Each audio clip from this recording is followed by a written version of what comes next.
Hi everyone, Brother Dave here, and the topic of this week's talk is going to be looking into the question, what is Sangha? What does that word mean? How do we practice it? In order to answer that, I have to tell you first the story of a wonderful woman named Allison Kearney. When I sat with my first Sangha, it was in Park Slope, Brooklyn. I'm from the Bronx in New York City, but my first Sangha was in Park Slope, Brooklyn. This, at the time, was a new word to me, Sangha.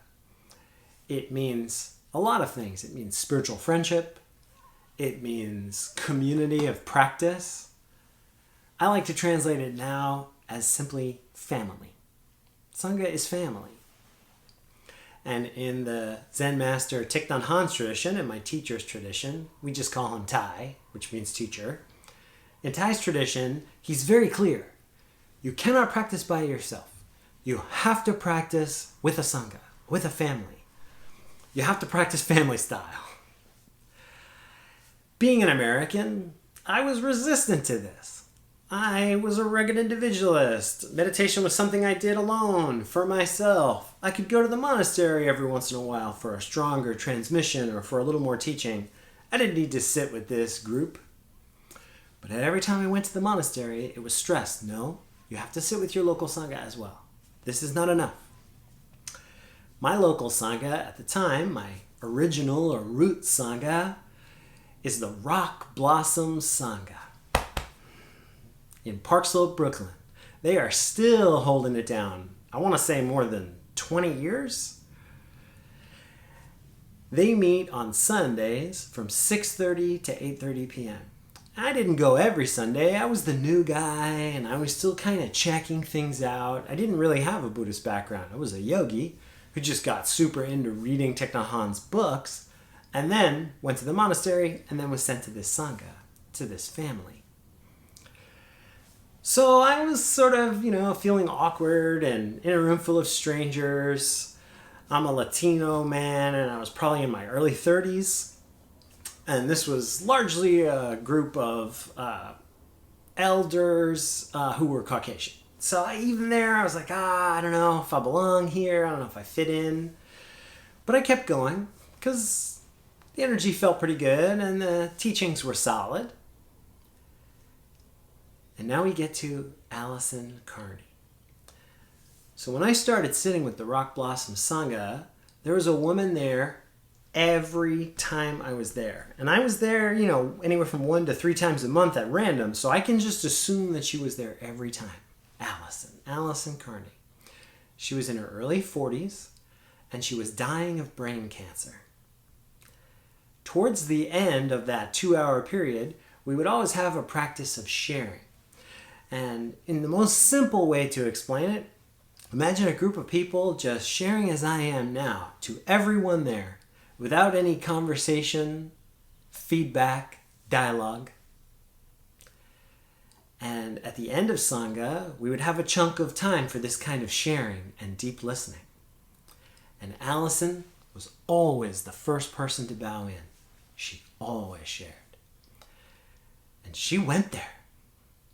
She would talk very plainly about her fear, her loneliness, her despair, her anger at the injustice that she felt to be dying of brain cancer so young. Many a Sunday, as the sharing began with that tone, I and others had tears in our eyes. It was raw. It was brutal. And this is how Sunday after Sunday, the tone was set for this sharing, with a person bowing in and just getting real. This went on for about a year. And now, mind you, she had brain cancer. And so as that year progressed, her condition diminished. Her sharing became longer. It made less sense. She would ramble, forget what she was saying in the middle. And not one time did I ever see anyone shush her or encourage her to share less. Never once. We all just sat there and listened. For whatever reason, Allison was in a situation where she was dying in New York City without ready access to friends and family. And so as her health deteriorated, she got to a point where she couldn't physically go to Sangha. And I watched this group. Now, mind you, I was still new, so I'm just kind of sitting there on the sidelines almost, just watching this unfold. I watched this group of strangers just rally around her. People organized and started going to her house and picking her up and bringing her Sangha and taking her home. And then as her health grew still worse, and she was spending extended periods of time in the hospital, members of the Sangha formed committees and took turns going to her home and cleaning her apartment, caring for her cat, visiting her in the hospital, and on and on and on. So on these Sundays when I would drop in, often there'd be some talk around this or some energy of organization around Allison and her care, around Allison's well-being. Ultimately, after about a year of this, she did pass away, and the Sangha held a memorial that I did not attend actually because I didn't feel yet connected enough to the group to think that I belonged there. I still felt like the new guy. A couple of months after her passing, accidentally I came to Sangha early one day and encountered the 2 volunteers that would get there about 30 minutes prior and sweep, mop, make the space beautiful, light candles, etc. So I just fell into helping them. I grabbed a broom and in silence began to tidy. Overhearing their conversation, which was about Allison, it became clear to me that she had started coming to the Sangha just about the same time I had, just a little over a year ago. I sat down in shock. The way I saw this group of people rally around this woman and support her in so many ways, with so much love, I just assumed that she had been sitting with this Sangha for 10 years or more. But it turned out that was not the case. She was in New York City, and she was dying, and she needed support. And she just had the good fortune of meeting one member of that Sangha somewhere and expressing her need. And that amazing core member of the Rock Blossom Sangha simply said, "Come to my Sangha. I have a group like that. I have a group full of love and understanding." And that was not an exaggeration. I was an adult at this point. I was in my early 30s. And I don't think I had ever felt that kind of love in a group before. I don't think I'd ever seen anything like that. To be frank, if you had described that to me in the abstract, I think I would have said, no, that's not possible. Human nature is not that kind. It's not that generous. It's not that selfless. That would not take place. Seeing that depth of love from a community to a stranger changed my paradigm. Changed the way I look at the world. Changed who I am. And then after that, I was there every week. I was helping before and helping after and doing my best to become friends with this community of people. I wanted to understand, what were they doing? What were they studying? What were they practicing that had given them that much capacity to love? This is what Sangha is. Our mindfulness practice is designed to take us in a direction where when we're walking down the street, every person we see as brother and sister. We see as family. We see as Sangha. This is not easy. This is not easy. Our culture puts a lot of emphasis on us versus them, on rugged individualism, on pulling ourselves up by our bootstraps, and on and on. That's not how our spiritual life works.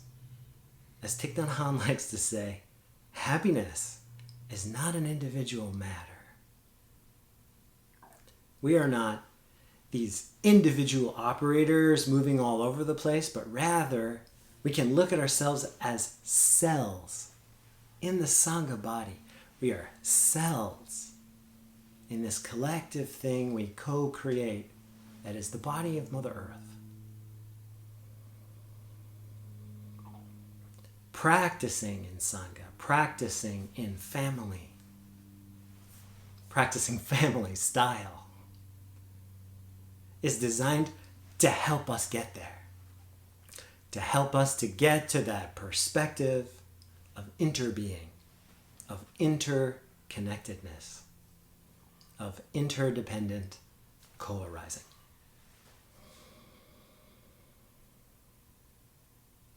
Now more than ever, I think we are being given an opportunity as a species to experience our interbeing nature, to experience our interconnectedness on spaceship Earth, to experience our life as cells in the collective body of Mother Earth. Let's not miss this opportunity. Let's take up some practices so that we can learn even more deeply. Today I'll offer you 3. The first step is coming home. And so take up the practice of when you're breathing in, saying to yourself, I have arrived. And when you're breathing out, I am home. In, arrived, out, home. If you're running from yourself and unwilling to face down to the best of your ability in any given day, the reality of your life, if you're not showing up for yourself and looking at and listening to the thoughts in your mind, the feelings in your heart, and the sensations in your body, how can you be close to anyone else? So first, you must come home. I have arrived. I am home. Then, from that place, from that seat, inside our true selves, inside of the present moment, we can make outreach. We can connect to the other. And here I recommend putting on the sunglasses of generosity, the Instagram filter of generosity. We want to be looking at everyone else in the world through the most generous eyes we can. This is foundational practice. This is a door that we can walk through. Generosity is a big, wide, round, open door that we can walk through. Very simple practice you can take up to concretize this perspective of generosity is try to bring joy to one person every morning. That person can be yourself, and that joy can be a very small joy, but lash yourself to the aspiration to bring joy to one person every morning. And then in the afternoon, try to relieve the suffering of one person. It can be in a very small way. It can be simply by wishing them well and sending them love from afar. Again, that person can be yourself, but try every afternoon to relieve the suffering of one person. Bring joy to one person in the morning and relieve the suffering of one person in the afternoon. Holding this perspective will keep the eye of generosity open all day, because you will be looking all day for ways that you can help, for ways that you can interject your own set of skills and resources and experiences to help And then finally, the third practice is then just sitting in, reminding ourselves of the energy, the love, the interconnectedness, the support, the strength of the Sangha, reminding ourselves of that and sitting in it. And so you can practice by saying to yourself, breathing in, I feel myself in the Sangha. Breathing out, I feel joy. In the Sangha. Out, feeling joy.